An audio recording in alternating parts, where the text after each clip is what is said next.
Cuando se habla del narcotráfico, la historia suele repetirse con los mismos nombres. Los más violentos, los más fotografiados, los que dominaron portadas y noticieros. Pablo Escobar, el Chapo Guzmán, los grandes capos. Pero esa versión de la historia es incompleta. Porque mientras el mundo miraba a los hombres que daban la cara, otros operaban en silencio, diseñando las estructuras que hicieron posible el narco moderno. No buscaban fama. No daban entrevistas. No aparecían en los titulares. Y sin embargo, sin ellos, nada habría funcionado. Este documental no trata sobre los capos más conocidos. Trata sobre los arquitectos invisibles del mundo narco. Las figuras olvidadas que moldearon rutas, finanzas, alianzas y modelos de poder que aún hoy siguen vigentes.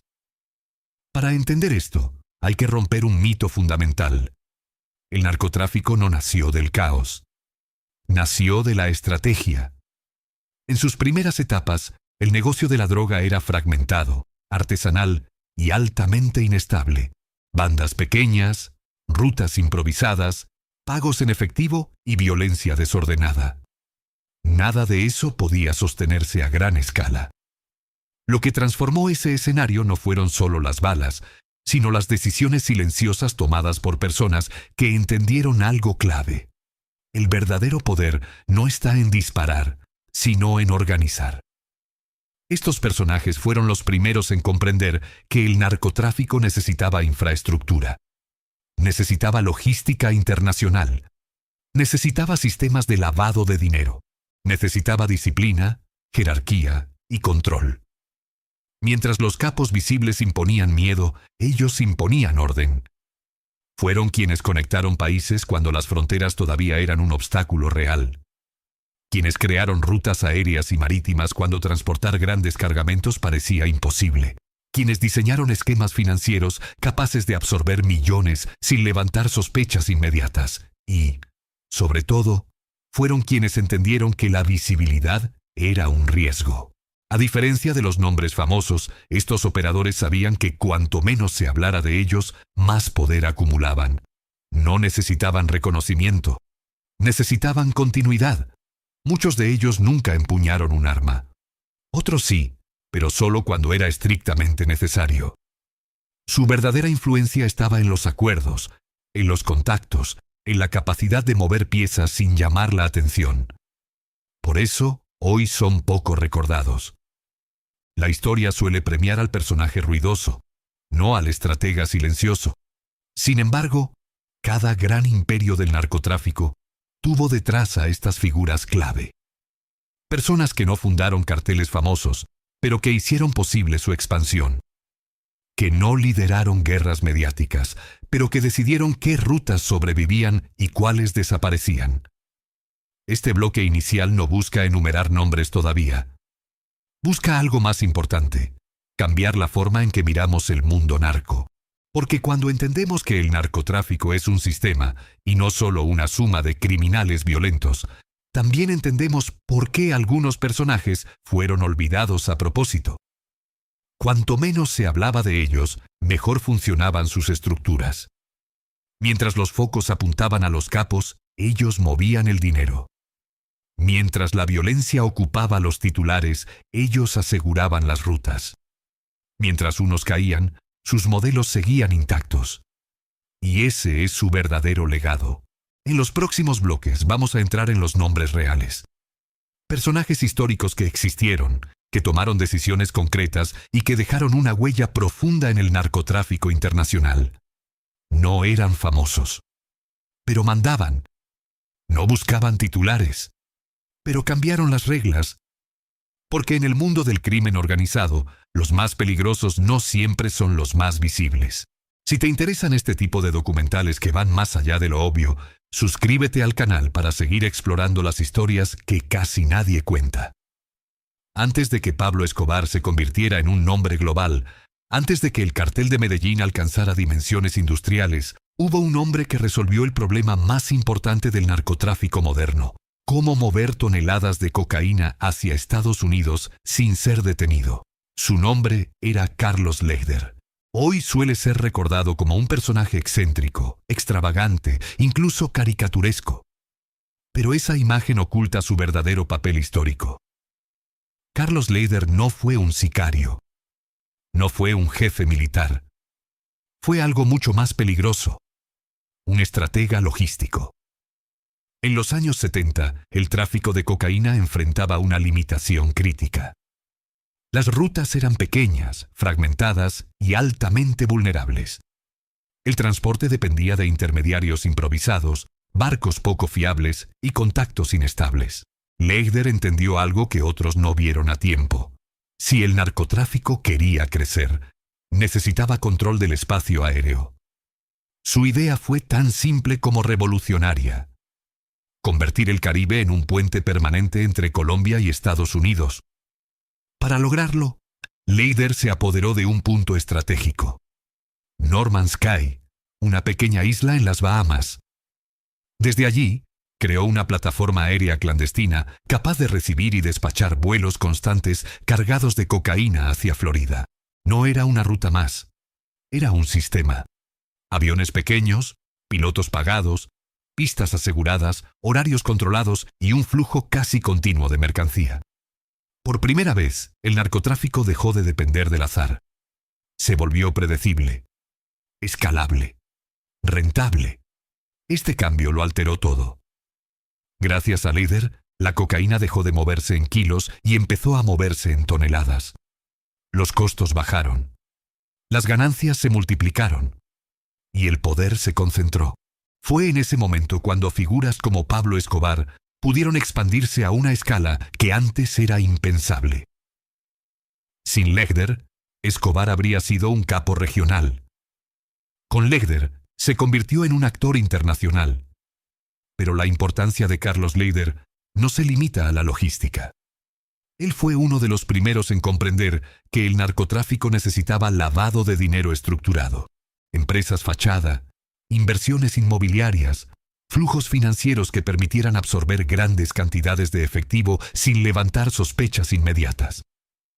Mientras otros se enfocaban en la violencia, Leyder se enfocaba en el sistema. Y eso lo hizo indispensable y peligroso. A diferencia de otros operadores silenciosos, Leyder cometió un error crucial. Quiso ser visible. Su ideología personal, marcada por un discurso antinorteamericano y una obsesión con el poder simbólico, lo llevó a exponerse más de lo necesario. Daba declaraciones. Buscaba protagonismo. Desafiaba abiertamente a Estados Unidos.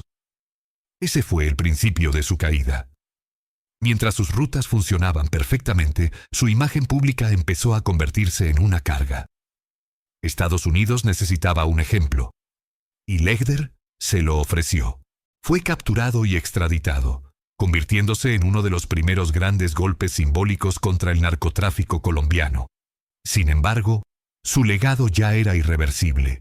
Las rutas aéreas que creó no desaparecieron. Los modelos logísticos que diseñó fueron replicados, perfeccionados y heredados por otros carteles. El sistema sobrevivió a su creador. Y eso es lo que convierte a Carlos Leyder en una figura clave de esta historia. No fue el más famoso. No fue el más temido, pero fue uno de los pocos que cambió las reglas del juego. Él demostró que el verdadero poder del narcotráfico no estaba en la violencia visible, sino en la capacidad de mover mercancía de forma constante, eficiente y casi invisible. Por eso, hoy muchos recuerdan a Escobar, pero olvidan a Leyder, y sin embargo, cuando el cielo se llenó de aviones clandestinos rumbo a Estados Unidos, fue porque alguien, desde las sombras, ya había abierto el camino. En el próximo bloque conoceremos a otro personaje fundamental. Uno que no solo movió droga, sino que transformó el narcotráfico en una máquina de guerra. Si este análisis te está resultando interesante, suscríbete al canal para no perderte los siguientes bloques de esta historia. Si Carlos Leyder abrió el cielo para el narcotráfico, José Gonzalo Rodríguez Gacha, conocido como El Mexicano, hizo algo aún más decisivo. Convirtió el negocio de la droga en una guerra abierta. Rodríguez Gacha no fue solo un socio de Pablo Escobar. Fue el hombre que llevó la violencia del narcotráfico a un nivel sistemático, organizado y militarizado. Antes de su ascenso, la violencia existía, pero era principalmente reactiva. Ajustes de cuentas, amenazas selectivas, ataques puntuales. Con Gacha, la violencia se transformó en estrategia. A diferencia de otros capos, Rodríguez Gacha tenía una mentalidad profundamente territorial. No pensaba solo en rutas o cargamentos, sino en dominar espacios completos, imponer control armado y eliminar cualquier resistencia de forma ejemplar.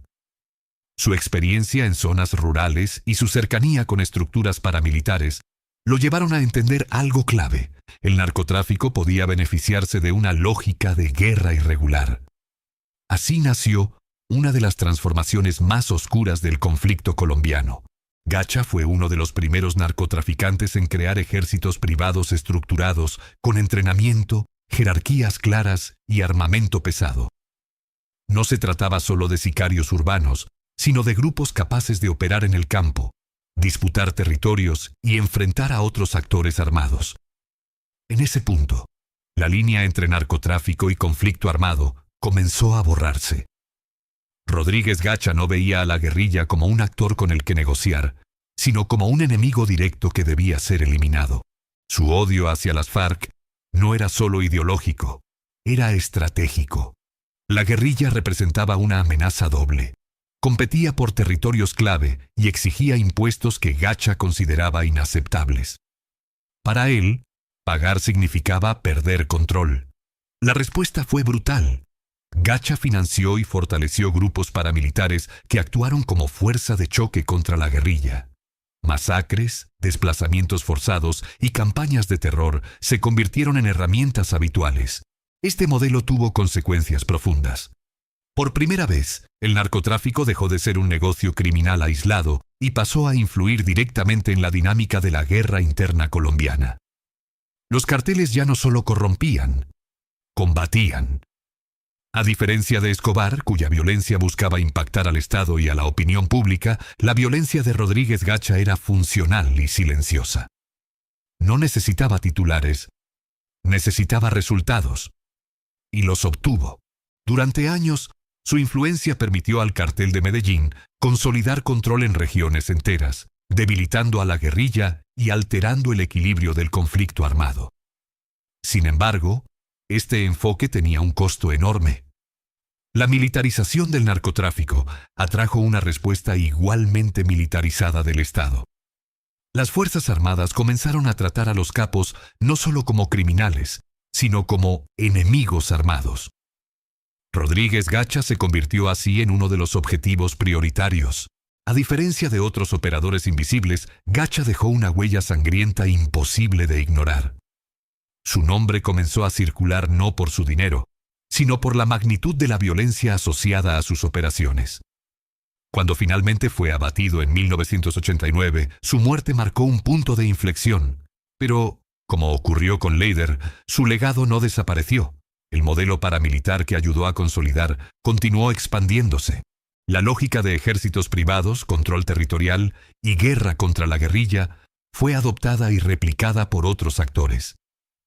Rodríguez Gacha demostró que el narcotráfico podía influir directamente en el curso de un conflicto nacional, que no era solo un negocio criminal, sino una fuerza capaz de redibujar mapas de poder. Y esa es la razón por la cual su nombre suele ser relegado a un segundo plano. No encaja en el mito romántico del capo carismático. No encaja en la narrativa del rebelde contra el sistema. Encaja en algo mucho más incómodo: la fusión entre crimen y guerra. Sin figuras como Rodríguez Gacha, el conflicto colombiano habría seguido otro curso. Tal vez menos brutal, tal vez menos complejo. Pero la historia no se construye con hipótesis. Se construye con decisiones reales tomadas por personas reales. Y Rodríguez Gacha fue una de ellas. En el próximo bloque, conoceremos a un personaje completamente distinto.